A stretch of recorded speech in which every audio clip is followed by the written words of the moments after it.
Is it possible આમાંથી મોબાઈલમાંથી થશે લેપટોપમાંથી થવું પડશે એના નામ ઉપર ક્લિક કરો એટલે આવી જશે હેલો સર ગમે એમાંથી થઈ શકશે તો કોઈ એનું સ્ટેપ ખબર છે એમાં હું જે કરું છું એમાં મારી પાસે ઓપ્શન જે આવે છે ઇનકમિંગ પેલો વિડીયો ઓડિયો પછી જે પેલા છે એમાં સ્ટુડન્ટ ઉપર ક્લિક કરીને કરવું પડશે હા સર એવું સર યસ સર હા okay just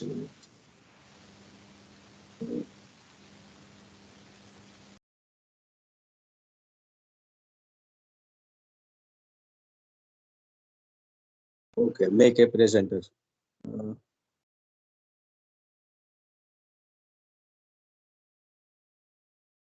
okay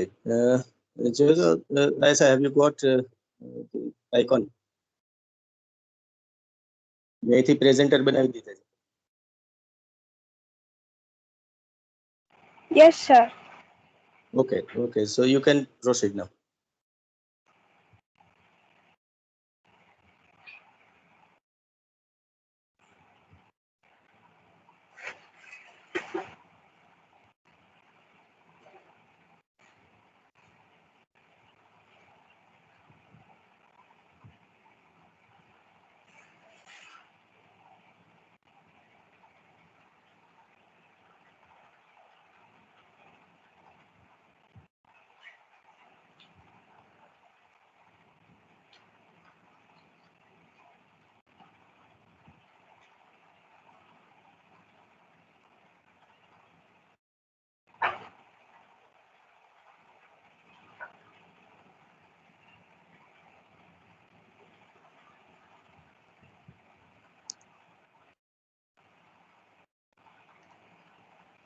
hello sir, my screen is visible yeah visible and audible okay sir, thanks. okay friends Hello. all of you are all you can you are visible and audible Yes sir. okay good you proceed please Okay, good evening everyone. I am myself is S. Savaja. I am a student of FYBSc. Today my topic is on the Fibonacci sequence. Fibonacci sequence is the topic of mathematics. ઘણા લોકો તો mathematics word સાંભળતા જ અચાનક ચોંકી જાય છે, એમના હોશકોશ ઉડી જાય છે, કેમ કે મેથેમેટિક્સ ઘણા લોકો સબ્જેક્ટ હાર્ડ છે એવું માનતા હોય છે. બટ જનરલી મેથેમેટિક્સમાં પણ ઘણા ટોપિક્સ એવા છે અને એની ઘણી ઇન્વેન્શન એવી છે કે જે મોસ્ટ ઇન્ટરેસ્ટિંગ છે, મોસ્ટ ઇન્ટરેસ્ટિંગ ટોપિક્સ પણ છે એમાં. સો આપણે એક એવો જ ઇન્ટરેસ્ટિંગ ટોપિક ફિબોનાકી સિક્વન્સ છે જેના વિશે આપણે જોશું આજે. ફિબોનાકી સિક્વન્સ છે જેને ઇન્ટ્રોડક્શન હિસ્ટ્રી એનું રિલેશન છે ગોલ્ડન નંબર સાથે ક્લોઝલી રિલેટેડ છે એ જોશું. Matrix form and Fibonacci golden spiral and its application, આ બધી માહિતી આજે આપણે આ સેશનમાં જોવાની છે. So it's in mathematics the Fibonacci numbers commonly denoted by Fn form a sequence called the Fibonacci sequence such that each number is a sum of the two preceding ones starting from 0 and 1. Fibonacci sequence છે એમાં generally એનું જે first step છે 0 યા તો 1 હોય છે અને Fibonacci sequence છે એમાં એને સિક્વન્સ એ આધાર ઉપર છે કે જે ફર્સ્ટ બે જે નંબર્સ હોય છે એને તમે એડ કરો એટલે એનો જે થર્ડ સ્ટેપ આવે ઈ આ બે સંખ્યાને એડ કરો ને એટલો જ નંબર મળે છે. સો એનું એક ઇક્વેશન છે કે fn is equal to fn minus 1 plus fn minus 2, એટલે કે જે first step and second step આ બેને જો એડ કરવામાં આવે ને તો એનો જે આન્સર મળે ને એ એનું થર્ડ સ્ટેપ થાય છે. એવી જ રીતે એનું nth સ્ટેપ આપણે મેળવવું હોય તો fn is equal to fn minus 1 plus fn minus 2 કરી શકીએ. The beginning of sequence is thus 0 1 1, એટલે કે 0 plus 1 કરીએ તો એનું આપણને આન્સર 1 મળે, એટલે થર્ડ એનો જે નંબર છે એ 1 આવે. એવી જ રીતે પછી 1 plus 1 is equal to 2, તો એનો જે ફોર્થ નંબર છે એ 2 આવે. એવી જ રીતે આખી સિક્વન્સ છે ઇન્ફાઇનાઇટ નંબર સુધી ચાલતી હોય છે. હવે જે ફિબોનાકી નંબર્સ છે અને જે આખી સિક્વન્સ છે એ ઇટાલિયન મેથેમેટિશિયન હતા લિયોનાર્ડો પિઝા, એણે સર્ચ કરેલી છે. એનું ઇન્વેન્શન એનું છે આ, અને એનું નામ તો લિયોનાર્ડો પિઝા છે, પણ એને જે સેકન્ડ એને ફિબોનાકી તરીકે ઓળખાવવામાં આવ્યા હતા. આ સિક્વન્સ છે એ ઇન્ડિયન મેથેમેટિક્સમાં પણ જે 200 BC ની આજુબાજુ એક્સપ્રેસ થઈ હતી, અને તે પિંગાલા સિંઘ એવું નામ કરીને એક પ્રોફેસર હતા, એમણે આ સંસ્કૃતમાં ફોર્મ કરી હતી. અને હજી ઇન્ડિયન મેથેમેટિક્સ ની અંદર જો જોવા જઈએ તો આના વિશે ભરત મુનિ, એણે પણ એનો પોતાનો જે ગ્રંથ હતો એક નાટ્ય શાસ્ત્ર કરીને, એમાં એણે આ બધું નોલેજ છે એક્સપ્રેસ કરેલું છે. પછી હેમચંદ્રાચાર્ય છે, એમણે પણ એમનું જે એક ગ્રંથ છે એમાં આ બધું ક્રિએટ કરેલું છે. It's history. The Fibonacci sequence first appears in the book Liberal Abeki by Fibonacci. આ જે લિયોનાર્ડો પિઝા હતા એણે આ લખેલી છે. લિબરલ એબેકી નામની જે બુક છે ને એમાં આ સિક્વન્સ જોવા મળે છે. Where it is used to calculate the growth of rabbit population. Fibonacci considers the growth of an idealized rabbit population, assuming that. આ રીતે એને એક તૈયાર કરેલું હતું પિક્ચર, એને ડ્રો કરેલું હતું કે જે રેબિટ નો જે ગ્રોથ થતો હતો એને એના ઉપરથી એને આ સર્ચ કરેલી હતી ફિબોનાકી સિક્વન્સ. એના મનમાં એક પઝલ થયો હતો, એવો હતો કે a newly born breeding pair mates at the age of 1 month, and at the end of their second month they always produce another pair of rabbits, and rabbits never die but continue breeding forever. Fibonacci posed the puzzle, how many pairs will there be in 1 year?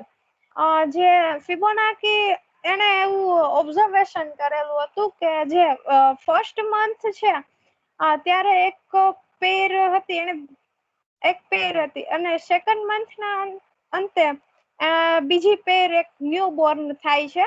હવે એટલે total 2 પેર થાય છે.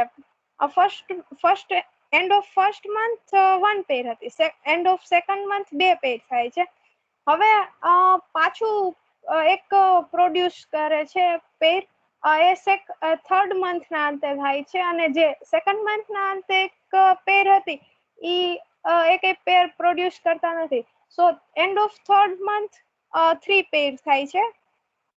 હવે એ પાછું observation કરે છે, અને fourth મંથના એન્ડમાં એણે એવું ઓબ્ઝર્વેશન કર્યું હતું કે જે જનરલી જે ઓરિજિનલ પેર હતી ફર્સ્ટ, એણે પણ એક ન્યુ પેર પ્રોડ્યુસ કરેલી છે, એન્ડ એણે પણ ન્યુ પેર પ્રોડ્યુસ કરેલી છે, એન્ડ જે સેકન્ડ મંથના એન્ડમાં જે પેર હતી એણે પણ એક ન્યુ પેર પ્રોડ્યુસ કરેલી છે. સો ટોટલ 5 પેર થાય છે ફોર્થ મંથના એન્ડમાં. એન્ડ આવી જ રીતે જે nth મંથ સુધી એને ઓબ્ઝર્વેશન કરેલું છે, એન્ડ nth મંથના એન્ડમાં એ એવું કહી શકે છે, એને અનુમાન કર્યું હતું કે જે n-1 મંથ સુધીની પેર અને n-2 મંથની પેર. યસ, તારી સ્ક્રીન શેર બંધ થઈ ગઈ છે. સોરી, મને તો એક જ મિનિટ ઓકે, વાંધો નહીં, ફરીથી શેર કરી દે screen. Yes sir.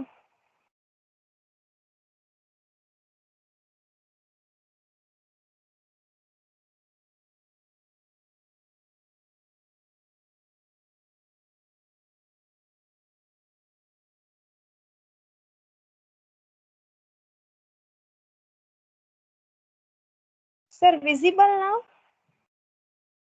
Yes, visible. Yeah. And the end of nth month એને એવું ઓબ્ઝર્વેશન કરેલું હતું કે n-1 મંથની જે પેર છે અને n-2 મંથની પેર છે એના બેને એડ કરો એટલી પેર nth મંથમાં થાય છે. સો એને આ એવી સિક્વન્સ આપેલી છે એના ઉપરથી ફિબોનાકી સિક્વન્સ. અને આ ફિબોનાકી સિક્વન્સ છે એ નેમ ફર્સ્ટ ઓફ આપેલું હતું 19th સેન્ચુરીમાં. જે થિયરિસ્ટ હતા એડવર્ડ લ્યુકાસ, જેણે આ ફર્સ્ટ ટાઈમ યુઝ પણ કરેલી હતી અને નેમ પણ ફિબોનાકી સિક્વન્સ એણે જ આપેલું હતું. After relation between Fibonacci sequence and golden number. Golden number is the number of, in mathematics, golden number is 1 plus root 5 by 2. It's a most beautiful number in inverse.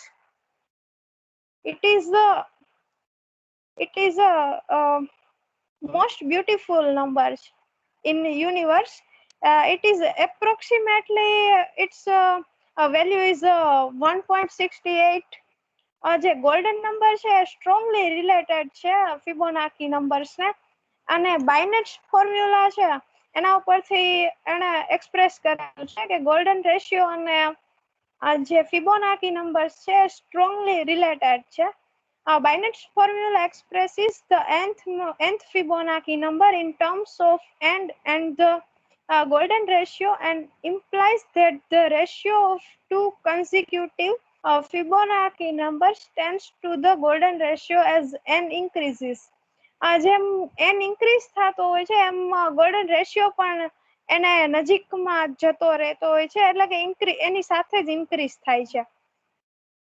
And now matrix form of Fibonacci sequence. જે એનું matrix form છે એમાં fn plus 1 and fn જે rose હોય છે એમાં is equal to આપણે એક મેટ્રિક્સ લાવવાનો છે 2x2 મેટ્રિક્સ છે. means 2x2 means its row is 2 and its column is 2. So 1 1 1 0 આ ફર્સ્ટ મેટ્રિક્સ છે and સેકન્ડ મેટ્રિક્સ છે fn -1. આ બેનું જો મલ્ટીપ્લિકેશન કરવામાં આવે ને મલ્ટીપ્લિકેશન થઈને આપણને જે એનો આન્સર મળે છે એ આ મેટ્રિક્સ હોય છે fn +1 and fn.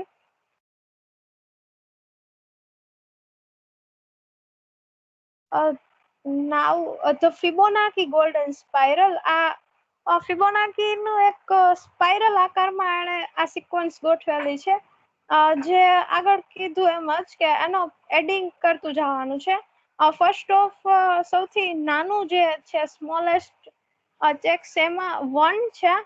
1 + 2 જો કરવામાં આવે તો 3 and 2 + 3 કરવામાં આવે તો 5. એવી રીતે જેમ જેમ એના આગળ નંબર વધતા જાય છે એમ એમ એના જે બોક્સીસ છે એ મોટા થતા જાય છે. And its shape is spiral. Now the limits of the square of successive Fibonacci numbers create a spiral known as the Fibonacci spiral. It follows turn by a constant angle that is very close to the golden ratio. As a result, it is often called the golden ratio. આ જે spiral છે એમાં turn છે લે છે ત્યારે એનો angle છે એ કોન્સ્ટન્ટ રહેતો હોય છે અને એ ગોલ્ડન રેશિયોના ક્લોઝ જવાની ટ્રાય કરતું હોય છે અને આનું રિઝલ્ટ લાસ્ટમાં ગોલ્ડન રેશિયો જ મળે છે. We can easily find the numbers of Fibonacci sequence in the spiral formed by individual flowers in the composite inflorescences of daisies, sunflowers, cauliflowers and broccoli. આ જે ગોલ્ડન સ્પાઇરલ છે એ આપણે easily આપણે જે flowers હોય છે એમાં જોઈ શકાતું હોય છે લાઈક ધેટ. આ રીતે એની જે ફ્લાવરના ઉપરની સાઈડમાં જોવા મળતું હોય છે આપણને જે ગોલ્ડન સ્પાઇરલ હોય છે. And now its application. Fibonacci numbers occurs in the sum of shallow diagonals of Pascal's triangle. આપણે જે પાસ્કલ નો ટ્રાયેંગલ છે ત્રિકોણ આકારે છે એમાં એના જે નંબર્સ છે એમાં જો આપણે એક સીધી એવી ત્રાસી લાઈન દોરીને જો ઇટ્સ કોલ્ડ વિકર્ણ વિકર્ણ જો દોરીને જોવામાં આવે અને તો એની જે લાઇન્સ બધી મળે છે ને આપણને એમાં ફિબોનાકી સિક્વન્સ જોવા મળતી હોય છે. Next, the Fibonacci numbers can be found in different ways among the set of binary strings. Binary string માં પણ આનો ઘણો બધો ઉપયોગ થતો હોય છે. Binary string is a sequence of bytes. જે બાઇનરી સ્ટ્રિંગ નો યુઝ છે એ આપણે નોન ટ્રેડિશનલ જે ડેટા પિક્ચર્સ હોય છે એને સાચવવા માટે થાય છે. આ જે 0 and 1 number it's a binary string છે અને ફાઇનાઇટ એટલે કે ગણી શકાય એવી સ્ટ્રિંગ છે. Generally sigma is empty binary string તરીકે ઓળખવામાં આવે છે. એમાં સિગ્મા 1 સ્ટાર હોય છે અને સિગ્મા 2 સ્ટાર હોય છે. It is also finite strings. The Fibonacci numbers are also an example of a complete sequence. This means that every positive integer can be written as a sum of Fibonacci numbers where any one number is used once at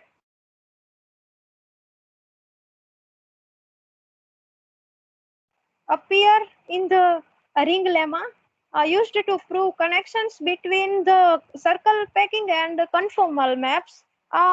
જે ring lemma, it is also mathematical word. જે ring lemma છે એ એક geometric નો word છે કે જે Euclidean plan છે એમાં એને સમજાવી શકાય છે. સર્કલ પેકિંગ એન્ડ કન્ફોર્મલ મેપ્સ, જે કન્ફોર્મલ મેપ છે કોઈ પણ સ્થાનિક ખૂણાને સાચવી લેતો હોય છે એન્ડ એમાં ઓનલી એંગલ જે છે એ કોન્સ્ટન્ટ મેજર્સ થતા હોય છે. એમાં લેન્થ જે છે એ મેજર થતી નથી અને કોઈ પણ સ્થળે જે વિશિષ્ટ સ્થળ હોય છે જે પોઈન્ટ કે જ્યાં એનું ડેરિવેટિવ છે એ નોન ઝીરો થતું હોય છે અને એંગલ પ્રિઝર્વેટિંગ એવું કહી શકાય એ પોઈન્ટ ને. Next, the Fibonacci numbers arise in the analysis of the Fibonacci heap data structure. જે હીપ ડેટા સ્ટ્રક્ચર આ બી એક કોમ્પ્યુટર સાયન્સ નો વર્ડ છે જેમાં આપણે ક્યુ ઓપરેશન્સ કરી શકાય છે અને એક ડેટા સ્ટ્રક્ચર છે. Next, Fibonacci numbers are used by some pseudo-random numbers generators. Pseudo-random જે નંબર છે જનરેટ કરવા માટે પણ Fibonacci numbers નો યુઝ થાય છે. હવે આ જે pseudo-random નંબર છે એ એક સેટ છે વેલ્યુઝ અને એલિમેન્ટ્સ નો એક આખો સેટ તૈયાર થાય છે અને આ જે છે સ્ટેટિસ્ટિકલી રેન્ડમ નંબર છે. Next, they are also used in planning poker, which is a step in estimating in software development projects that use the Scrum methodology.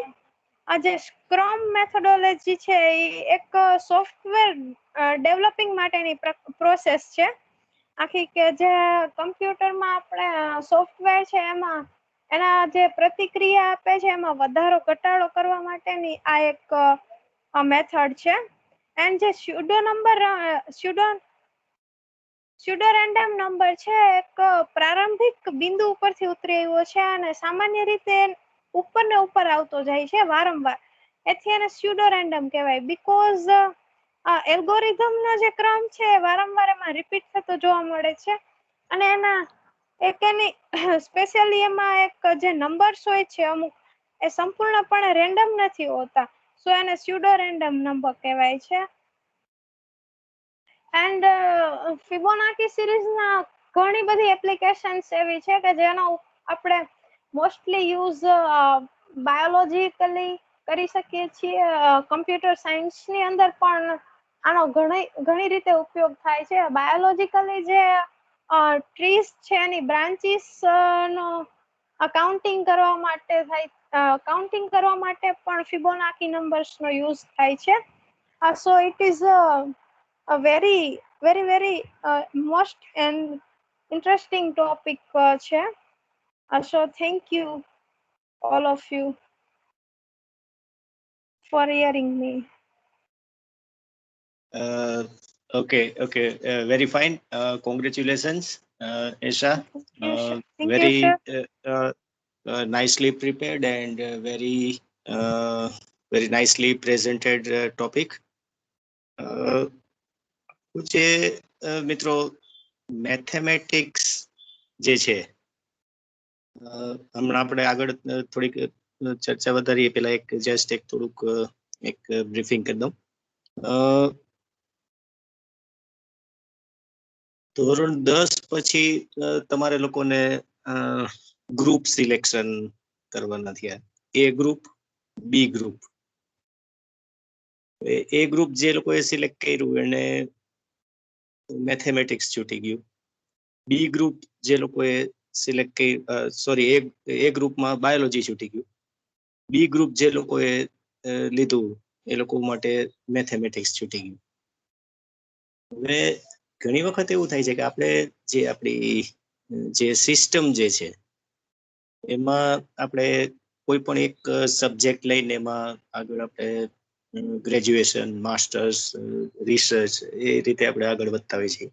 પણ ક્યાંક ને ક્યાંક બધા જે વિષય બધા જે છે, ખાસ કરીને સાયન્સના જે બધા વિષય જે છે, you can never ignore any subject. તમારે ક્યાંક ને ક્યાંક એની હેલ્પ લેવી પડે. એટલે અમુક ટાઈમે એવું થાય કે ભાઈ જે અમુક બેઝિક નોલેજ જે છે એ દરેક સબ્જેક્ટનું ક્યાંક ક્યાંક નો ડાઉટ રિસર્ચ અમુક લેવલથી પછી આપણે આપણો ઇન્ટરેસ્ટનો ને સબ્જેક્ટ આપણે સિલેક્ટ કરવો જ પડે અને એમાં જ આપણે આગળ વધવું પડે. પણ બધી બ્રાન્ચીસ જે છે સાયન્સની એ they are always interconnected. અને જ્યારે તમારે એપ્લાઇડ રિસર્ચ માટે જ્યારે જવાનું થાય ત્યારે તમારે બીજી બધી જે બ્રાન્ચીસ જે છે એનો તમારે સપોર્ટ જે છે એ તમારે લેવો જ પડે. મેથેમેટિક્સનું પણ એવું જ છે. તમે જેટલા ઇવન કેમેસ્ટ્રીમાં કે કોઈ ફિઝિક્સમાં કે કોઈ પણ તમે જુઓ તો મેથેમેટિક્સ જે છે it is always behind that. કોઈ તમે ઇન્સ્ટ્રુમેન્ટ ઉપર આપણે કામ કરતા હોય, કોઈ બીજા એવા કોઈ સ્ટેટિસ્ટિક કોઈ ડેટા આપણે ઓલા કરતા હોય, એનાલાઇઝ કરતા હોય, ત્યારે આ મેથ્સ અને સ્ટેટિસ્ટિક એ બંને જે છે એ બહુ હેલ્પફુલ થાય છે. અમુક પ્રિડિક્શન કરવાના હોય ત્યારે આ બધી વસ્તુ બહુ યુઝફુલ અને હેલ્પફુલ થતી હોય છે. ખાસ કરીને હમણાં રિસન્ટલી જો વાત કરું તો જ્યારે લાસ્ટ યર એટલે કે માર્ચ એપ્રિલ 2020 કોરોના ને લીધે આપણે જે ફર્સ્ટ પેલું લોકડાઉન જ્યારે લાગ્યું ત્યારે અમે ઘણા ઓનલાઈન પહેલા 15 દિવસ તો બધું સાવ ઠપ હતું. લોકો સાવ ઘરમાં જ બેઠા હતા ને સેફલી પેલું કરતા હતા. પણ પછી જેમ લોકડાઉન તો ઘણું લાંબુ હતું એટલે પછી લોકો એક્ટિવ થતા ગયા ને ઓનલાઈન પ્લેટફોર્મ પર બધા કોન્ટેક્ટમાં આવતા ગયા. અને ત્યારે ઘણા બધા આ પેલા વેબિનાર્સ ને બધા એટેન્ડ કરવાના થયા હતા.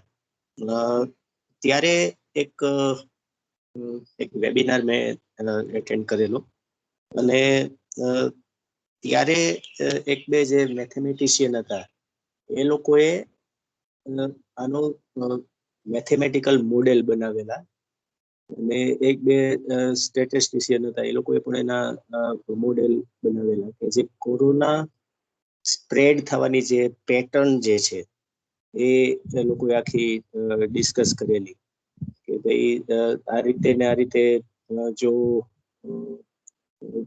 જે સંક્રમણ જે છે એ વધતું રહે તો કેટલું પોપ્યુલેશન ઇન્ફેક્ટ થાય, લોકડાઉન કેટલા દિવસનું લગાડવું.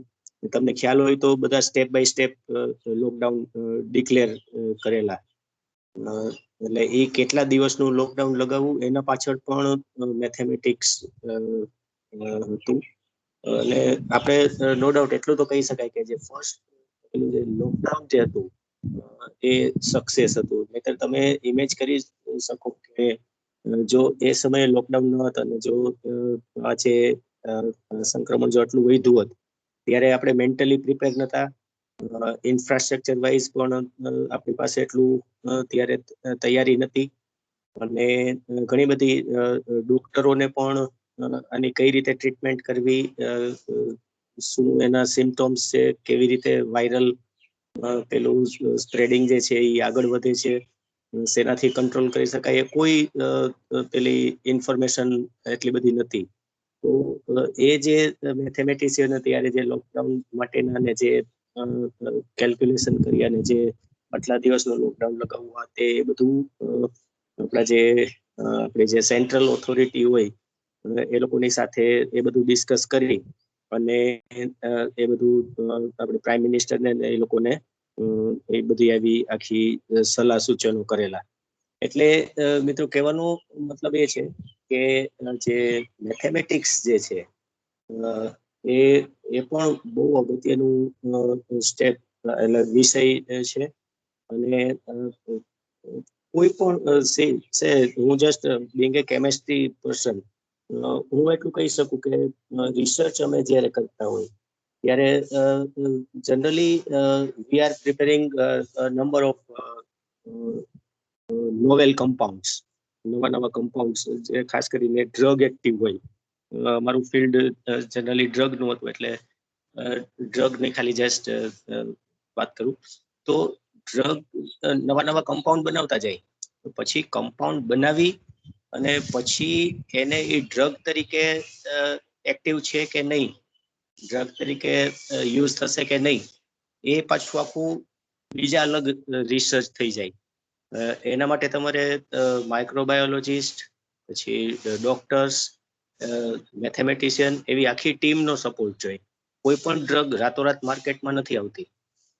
ડ્રગ રિસર્ચ જે છે એ મિત્રો બહુ ટાઈમ કન્ઝ્યુમિંગ પ્રોસેસ છે, એક્સપેન્સિવ પ્રોસેસ છે. ઘણી વખતે એક ડ્રગને લેબોરેટરીથી માર્કેટ સુધી આવતા 7-8 વર્ષ લાગી જતા હોય છે. એટલે આ એની સાથે આખી ઘણા બધા સાયન્ટિસ્ટોની ટીમ એમાં ઇન્વોલ્વ હોય. ઘણા બધા વર્ષો સુધી એ લોકોએ ક્લિનિકલ રિસર્ચથી લઈ અને ઘણા બધા આવા રિસર્ચ કરીને ડેટાબેઝ આખું તૈયાર કરવો પડે. પછી એ આખી વસ્તુ જે છે એ માર્કેટ સુધી આવી શકે એઝ એ સેફર ડ્રગ. બરાબર, બાકી તો જે તાત્કાલિક બજારમાં એમને નાખી દે એ અલગ વસ્તુ છે. This is for the safer, એક સક્સેસફુલ અને સેફર ડ્રગ. બરાબર, ઓકે.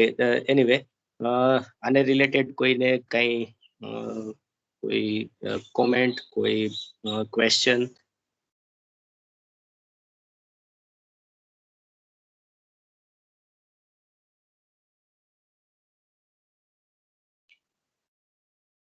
હેલો, ઓડિબલ છું ને ભાઈ? Yes sir. હા, તો જે એસઆઈ જે પ્રેઝન્ટેશન કરેલું એના વિશે કોઈને કંઈ સવાલ, કંઈ કોઈ વધારે કંઈ ડિસ્કશન કે કંઈ? Can you extend this topic?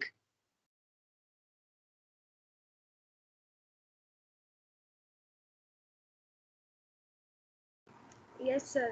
Sir Yeah. First of all તો એશાએ ફર્સ્ટ ટાઈમ કર્યું એના માટે કોંગ્રેચ્યુલેશન્સ ફર્સ્ટ Sure, યરમાં. અને સર એક વસ્તુ હું કહેવા માગું છું કે ગોલ્ડન રેશિયો જે આપણે કહીએ છીએ તો આપણને ખબર છે કે મોનાલિસાનું જે પેઇન્ટિંગ છે તો એ ગમે ત્યાંથી Yes, આપણે yes. જોઈએ તો એ આપણી સામેથી સ્માઇલ કરતી હોય એવું દેખાય. અને જે લિયોનાર્ડો દી વિન્ચી હતા એમને એનો ફેસ એ રીતે ક્રિએટ કર્યો હતો કે જે પરફેક્ટ ગોલ્ડન રેશિયોને જ સપોર્ટ કરે.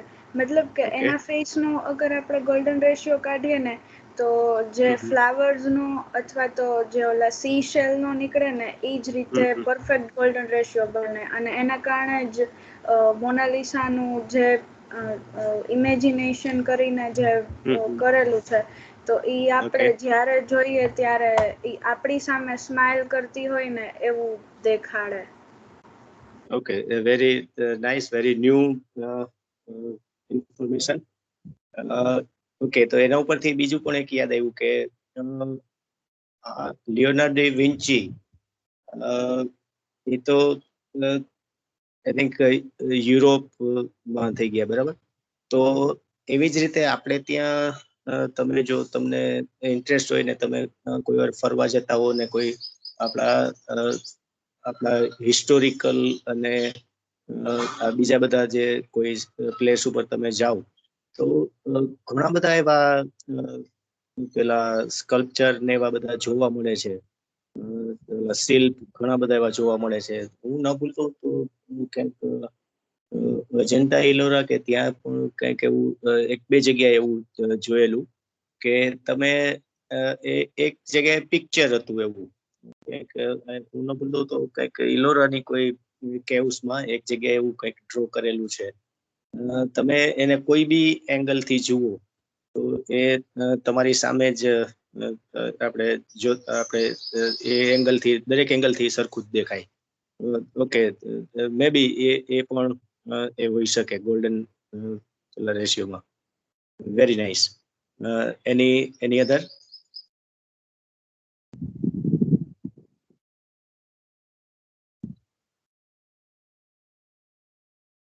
ઓકે, બીજું એક ઇન્ટરેસ્ટિંગ વસ્તુ જ્યારે પેશા પ્રેઝન્ટ કરતી હતી ત્યારે એને એક પેલું રેબિટ નું જે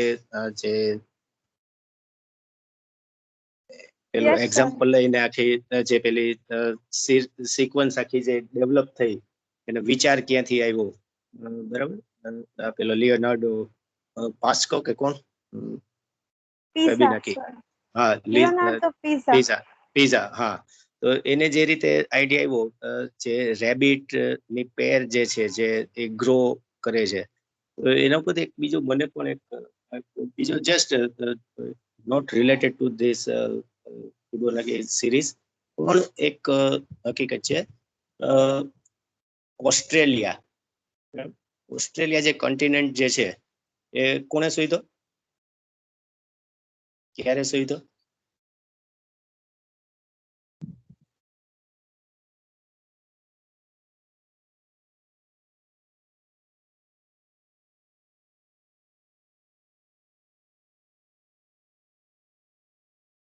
ખ્યાલ છે કોઈ?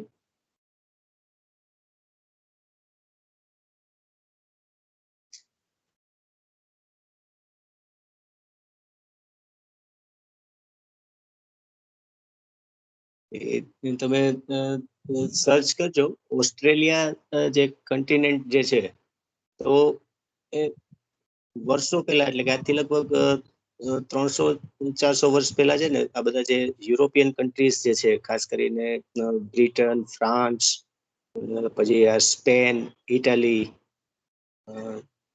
જર્મની, હોલેન્ડ એટલે કે નેધરલેન્ડ્સ, એ બધા છે એ લોકો બધી બહુ સાહસિક પ્રજા છે. એ લોકો પોતાના બધા વાણ ને લઈને દરિયા પાર નીકળી પડતા અને એ લોકો આવી રીતે નવા નવા જે બધી જે લેન્ડ જે છે એ બધી સર્ચ કરતા. કારણ કે પેલા આટલું કઈ કોમ્યુનિકેશન થી માંડીને કઈ હતું નહીં, કોઈ પોતાની, કારણ કે વાહન કે કઈ હતું નહીં, એટલે લોકો ક્યાં સુધી જઈ શકે, જ્યાં સુધી અમુક વસ્તુ જોઈ શકે ત્યાં સુધી જઈ શકે, પછી દરિયાની પાર તો શું છે એ પણ કોઈને કલ્પના નથી. પછી ધીમે ધીમે એ લોકો અમુક સાહસિકો જે હતા એ વાણ બનાવ્યા અને એ લોકો નીકળી પડતા. અમુક જે એવી જે જગ્યા હોય ત્યાં કબજો કરે, ત્યાં લડાયક પ્રજા પણ હતી જ. એ રીતે આખું એ લોકો નવા નવા બધા આખા ખંડથી માંડી અને અમુક નાના ટાપુ ના અંતે એવું બધું શોધતા ગયા. તો હું ન ભૂલતો હતો, સર્ચ કરજો, નોટ શ્યોર, પણ મને લાગે જેમ્સ કુક કે એને કોઈ પેલો ઓસ્ટ્રેલિયા કોન્ટિનેન્ટ જે છે એ શોધેલો. ઓસ્ટ્રેલિયાનું જે મૂળ ત્યાંના જે આદિવાસી એ ત્યાં બહુ છૂટી છવાઈ વસ્તી હતી અને આખો કોન્ટિનેન્ટ જે છે એ ઓલમોસ્ટ નિર્જન જેવો હતો. પછી આ લોકોએ બ્રિટિશરોએ શોધ્યું એટલે એ લોકોએ ત્યાં પોતાનો કબજો રાખ્યો અને લગભગ 100-200-250 વર્ષ પહેલાનું હશે કદાચ, હું ન ભૂલતો હતો. પછી એ લોકોએ શું કર્યું, ત્યાં બ્રિટનમાં ને એના એ લોકોના કેદી હોય અને અમુક એવા જે જેલમાં પકડાયેલા માણસો હોય એ લોકોને પેલા મોટા શિપમાં બેસાડી અને એ લોકો ત્યાં ઓસ્ટ્રેલિયા મૂકી આવે અને એ પાછી શિપ એવી રીતે અમુક ટાઈમે ટ્રીપ મારી રાખે. તો એક વખત એક જે શિપ આખું જે ભરાઈને જતું હતું અને ઓસ્ટ્રેલિયા કોન્ટિનેન્ટ એવો હતો કે ત્યાં કોઈ જે આપણે કાર્નિવરસ એનિમલ્સ જે કહીએ, જે માંસાહારી પ્રાણી, જે ખાસ કરીને કૂતરાથી લઈ અને વાઘ, સિંહ સુધી બધા જે આવે એવા ત્યાં કોઈ પ્રાણી હતા જ નહીં. ત્યાં માત્ર ને માત્ર આ બધા જે તૃણાહારી પ્રાણી જે કહીએ એ જ બધા હતા. અને લેન્ડ વોઝ વેરી રીચ. એટલે એ જે એક શિપ આવી તો શિપમાં એનું ટ્રાવેલિંગ પણ બહુ થાય, કારણ કે યુરોપ, બ્રિટન થી દરિયા માર્ગે ઓસ્ટ્રેલિયા પહોંચે. તમે વર્લ્ડ મેપ જોજો, આખું ફરીને આવવું પડે. વચ્ચે તો ત્યારે કોઈ આ પેલી વચ્ચેની ઓલી આ સુએઝ કે પેલી કેનાલ બી નથી, એટલે આખું ફરીને એ લોકો જાય. એટલે it tax months of time, 2 મહિના 3 મહિના જેવું લાગી જાય. એટલે શિપમાં બધું ખાવા પીવાથી માંડીને બધું ઘણું બધું એ લોકોએ સાથે લઈ જવું પડે. તો એમાં એ લોકો નોનવેજ ને બધું ખાતા હોય એટલે એ લોકો સસલા ના અંતે એવું બધું કેટલા બધા લઈ ગયા હતા. પછી ત્યાં પહોંચ્યા એટલે એ લોકો પાસે કંઈક 5-7 પેર સસલા વૈધા હતા. એટલે એ લોકોએ ત્યાં ઓસ્ટ્રેલિયામાં એ છોડી દીધા. હવે એ જે 7-8 પેર સસલાની છોડી અને એ લોકોને ત્યાં એકદમ ફેવરેબલ એન્વાયરમેન્ટ મળી ગયું. ઘાસ ને આ તેને બધું પુષ્કળ હોય અને એનો શિકાર કરવા વાળું કોઈ નહીં. અને આ જે ફિબોનાકી સિરીઝ મુજબ એ લોકો એનું જે સસલાનું એનું જે પ્રોડક્શન ને જનરેશન એની જે આગળ વધી, તો 50-60 વર્ષ પછી એક આખો એવો ટાઈમ આવી ગયો કે એટલા બધા સસલા અને એનો જે ત્રાસ જે વધી ગયો કે કરોડોની સંખ્યામાં સસલા. એટલે સસલાનું પાછું એનો શિકાર કરવા વાળું કોઈ નહીં, એટલે એનો કન્ટિન્યુઅસ એનો ગ્રોથ થતો જાય, નંબર્સ. અને જે કઈ ખેતરમાં જે પાક આ તે કઈ હોય એ બધો સાફ કરી જાય. પછી ત્યાંની પછી ધીમે ધીમે તો ત્યાં બધું સિવિલાઇઝેશન ને બધું ડેવલપ થતું ગયું, એટલે ત્યાં બધું ડેવલપમેન્ટ થવા માંડ્યું. પછી ત્યાંની જે ઓથોરિટી હતી, ગવર્મેન્ટ કયો કે ઓથોરિટી, એ લોકો એવું કરવું પડ્યું કે સસલાનો માસ ડિસ્ટ્રક્શન, સસલાને, કારણ કે એ લોકો પકડીને સસલાને મારવા જ પડે, તો જ, નહીતર તો બધું પાક ને ઇકોનોમી ને બધું ઠપ થઈ જાય, એવી હાલત થઈ ગઈ. એટલે કહેવાનો મતલબ એ છે, એક જે નેચરલ બેલેન્સ હોય, કુદરતે દરેક સજીવને અમુક એવી જગ્યાએ ગોઠવેલા છે કે ત્યાં એનું જે એને જે નંબર્સ આ તે જે કઈ એનું ગ્રોથ આ તે હોય એ અમુક ટાઈમે કંટ્રોલ કરવો જ પડે. બાય નેચર પણ એ કંટ્રોલ થતું રહેતું હોય. એમાં તમે જો થોડુંક ડિસ્ટર્બન્સ કરો એ ઇક્વિલિબ્રિયમમાં, તો એવા બધા રિઝલ્ટ તમને મળે કે તમે કોઈ દી કલ્પના ન કરી હોય. એટલે આજે જ મેં એક વોટ્સએપમાં એક વસ્તુ જસ્ટ જોઈ કોઈએ શેર કરેલું એક પિક્ચર હતું, કોઈ કાર્ટૂન કે એવું નતું, જસ્ટ એક પિક્ચર હતું. ટ્રેનની એક પેલી ઓલે ગુડ્સ ટ્રેનની એક પેલી આખી પેલી બતાવેલી ફોટો હતો. હમણાં તમને ખબર હશે કે ઓક્સિજન ટેન્કર જે છે એ ગુડ્સ ટ્રેનમાં લઈ જતા હોય છે. એટલે એક ફોટો એ હતો, અને બીજો ફોટો એની સાથે એ હતો કે બીજી એક ગુડ્સ ટ્રેન હતી, એમાં આપણે જે મોટા જે વૃક્ષ હોય એના જે થડ હોય એ લઈ જતા હોય છે. એટલે આખું એક કોન્ટ્રાડિક્શન એક બતાવેલું કે માણસે વૃક્ષો કાપી કાપી અને આ બધું જે કર્યું એને પરિણામે આજે ટાઈમ એવો આવ્યો છે કે એ જ ગુડ્સ ટ્રેનમાં હવે ઓક્સિજનના ટેન્કર ટ્રાન્સપોર્ટ કરવા પડે છે. So it's a very bad thing. એક વિચારમાં ગયેલી એવી આખી એક માણસની જે એક્ટિવિટી જે છે એ કઈ હદે કુદરતને જરાક આપણે ડિસ્ટર્બન્સ કરીએ તો કઈ હદે એના પરિણામ આવી શકે, એક બતાવતું એક ચિત્ર હતું.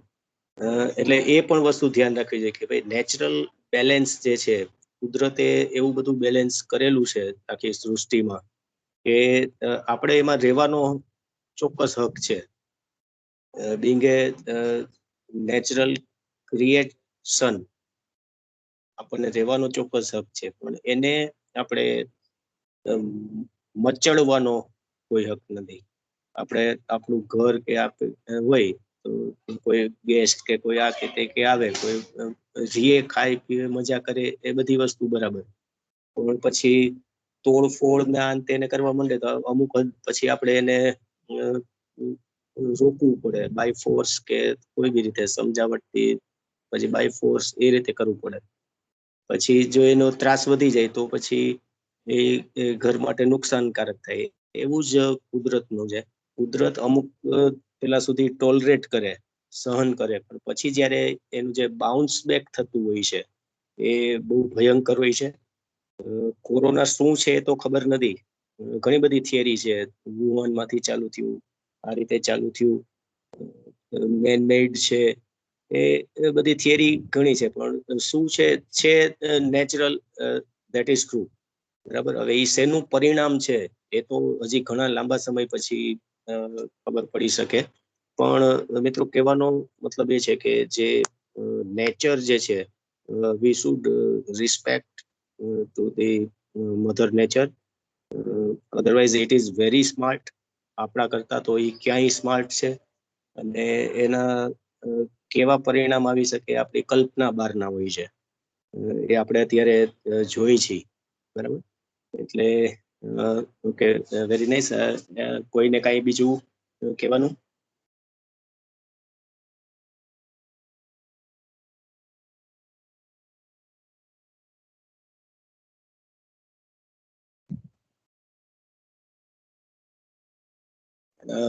Okay, so Pushti, should we stop here?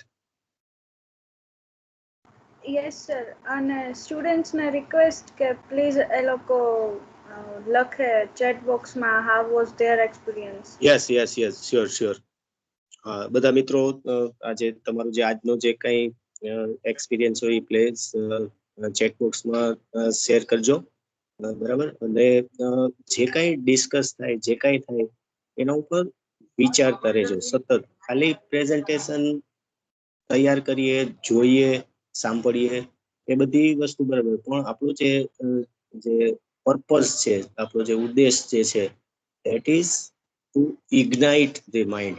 Ignite the mind એટલે મગજ જે છે આપણું, અને હંમેશા જે વિચારતું મગજ જે છે એ વસ્તુ કંઈક નવું સર્જન કરી શકે છે. So please keep on the thinking. બરાબર. જે કાંઈ આપણે ચર્ચા કરી, જે કાંઈ ઓલું થાય એને રિલેવન્ટ જે કાંઈ બીજા કોઈ પણ વિચાર આવે તો please think deeply over that, and also share it, also discuss. ખાલી વિચારી રાખવાથી પણ મતલબ નથી. એટલા માટે જ આપણે ભેગા થાય છીએ, એટલા માટે જ આ પ્લેટફોર્મ છે. અને એવું નથી કે સપોઝ આજનું જે પ્રેઝન્ટેશન હતું એનું ચર્ચા કે ડિસ્કશન જે છે એ ખાલી આજે જ કરી શકાય. ઇવન નેક્સ્ટ ટાઈમ તમે જ્યારે કાંઈ પણ કોઈ ભેગા થઈએ ત્યારે પણ એનો આગલા જો કોઈ પ્રેઝન્ટેશન હોય, કોઈ ડિસ્કશન હોય, you can extend it in the next session also. કારણ કે જો પછી પતી ગયું આ લેક્ચર અને પ્રેઝન્ટેશન, પછી એને આપણે જો ભૂલી જાય, નો ડાઉટ, એટલે જો કાંઈ પણ એવું એમાં કાંઈ પણ લાગે કે ભાઈ આને હજી આગળ વધારવા જેવું છે, તો એવું પણ કરવાનું. એ કોઈ પણ એવો ટોપિક હોય અને એના ઉપર બધાને કંઈક કંઈક વિચાર આવતા હોય, તો you can extend the session. ભલે ટાઈમ અત્યારે આપણો પતે તો એક કલાક નહીં, નેક્સ્ટ સેશનમાં પણ એનું જે ડિસ્કશન જે છે એ કન્ટિન્યુ કરી શકાય. તો અને તો જ જે થોટ પ્રોસેસ જે છે એ રીચ બને અને બને કે કોઈ વાર કોઈ નવા આઉટપુટ સુધી પણ પહોંચે. બરાબર. સો ઓકે, અહીં આગળ આપણે આજનું આપણું જે સેશન છે એ આપણે પૂરું કરીએ. Please stay at home and stay safe. કોન્ટેક્ટમાં રહેજો અને પાછું જોઈએ. આપણે આશા રાખીએ કે નેક્સ્ટ ટાઈમ પંડ્યા સાહેબ પણ આપણી સાથે જોઈન થઈ શકે અને આપણે એમની સાથે પણ આપણે ચર્ચા વિચારણા કરીએ. બરાબર. Okay, thank you very much friends, join થવા બદલ, અને મળતા રહીશું. Okay, good bye. Thank you sir, તમે આજે આખો શેડ્યુલ હેન્ડલ કર્યો, ઓર્ગેનાઇઝ કર્યો અને સ્ટુડન્ટ્સને ઓપોર્ચ્યુનિટી આપી એના બદલ. Thank you. You all are always welcome. Pandya સાહેબ કે કોઈ પણ આપણા ફેકલ્ટીઝ બધા એક ટીમ વર્ક છે. કોઈ પણ ખાલી પંડ્યા સાહેબે આ જે ચેલેન્જ એક્સેપ્ટ કરી અને આગળ વધાવ્યું એટલે એનું જ કામ છે એવું નથી. અમારા બધાનું પણ વિચાર, એનો સપોર્ટ એની સાથે જ છે. પણ અનફોર્ચ્યુનેટલી મારે થોડુંક એડમિનિસ્ટ્રેટિવ વર્ક અને થોડુંક અપડાઉન, એને લીધે ઘણીવાર જોઈન 1-2 વાર આની પહેલા હું જોઈન થયો હતો. I always like this kind of activities. સ્ટુડન્ટની વચ્ચે રહેવાનું સૌથી વધારે મજા આવે એવું કામ છે. એટલે હું પણ વેકેશન કે આપણે અત્યારે તો જે રીતે છે એ રીતે આપણે જોઈન થતા રહીશું અને બહુ જલ્દી આપણે ક્લાસરૂમમાં પણ મળીએ. જો આ મે મહિનો તો આખો આમને આમ જશે એવું કદાચ એવું લાગે છે. મે બી કે કદાચ જૂનની આજુબાજુ, જો કદાચ અત્યારે જે ફિગર્સ આવે છે એ મુજબ એવું લાગે છે કે ગુજરાતમાં કદાચ પીક આવ્યું એવું કદાચ એવું લાગે. થોડાક જે ફિગર્સ જે છે એ સ્ટેગ્નન્ટ થતા જાય છે. We hope that very sooner the situation will become normal. આપણે ક્લાસરૂમમાં મળશું તો હજી પણ વધારે મજા આવશે. Okay, thank you very much. મને પણ મજા આવી અને થેન્ક યુ સર. જલ્દી ભેગા થઈશું. Okay, thank you very much બેટા. Okay, thank you also thank you પુષ્ટિદી, ઓલવેઝ ગાઈડ કરવા માટે મને, એન્ડ યસ બધાને thank you so much. Pushti પણ ખરેખર સરસ ઇન્ટરેસ્ટ લઈ અને કોઓર્ડિનેટ કરે છે. Really I appreciate Har. Keep it continue. બરાબર. અને બધા મળતા રહીએ. Okay, good bye.